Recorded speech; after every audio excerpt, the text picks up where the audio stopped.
இளங்கோவனுக்கு எதிரான போராட்டத்தை கைவிடுமாறு தொண்டர்களுக்கு முதலமைச்சர் ஜெயலலிதா விடுத்துள்ள வேண்டுகோளுக்கு தமிழக அரசியல் கட்சித் தலைவர்கள் வரவேற்பு தெரிவித்துள்ளனர். இதுகுறித்து காங்கிரசின் தேசிய செயலாளர் திருநாவுக்கரசு நம்மிடையே தொடர்பில் இருக்கிறார். வணக்கம் சார். ஜெயலலிதா அவர்கள் விடுத்துள்ள வேண்டுகோளுக்கு உங்களுடைய கருத்து என்னவா இருக்கு சார்?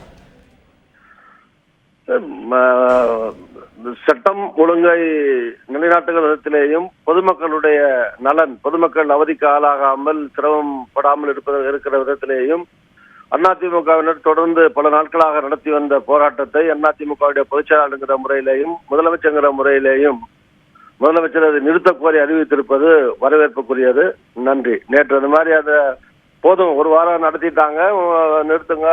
அவர் இளங்கோவன் சார்பிலையும் நான் மாதிரி சொல்ல தவறாக புரிந்து கொள்ளப்பட்டிருக்கிறது அப்படின்னு அறிக்கை கொடுத்துட்டாரு. அதுக்கு பின்னாடியும் போராட வேண்டிய அவசியம் இல்லை, கைவிட வேண்டும் என்று முதலமைச்சர் அவர்களுக்கு ஒரு வேண்டுகோள் நேற்று விடுத்திருந்தேன்.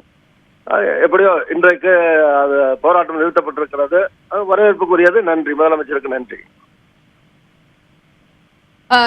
திரு திருநாவுக்கரசு, இப்ப இந்த விஷயம், இந்த விவகாரம் சம்பந்தமா முதலமைச்சர் ஜெயலலிதா தொண்டர்களுக்கு வேண்டுகோள் விடுத்திருக்காங்க. இது பத்தி உங்களுடைய கருத்துக்களை நீங்க பதிவு செய்தீங்க. இதே விவகாரம் தொடர்பா திரு இளங்கோவன் அவர்கள் ஏதேனும் கருத்து தெரிவிச்சிருக்காரா? இப்ப அவர் எங்க இருக்காரு? இந்த விவகாரம் தொடர்பா அவர் ஏதேனும் பேசி இருக்கிறாரா?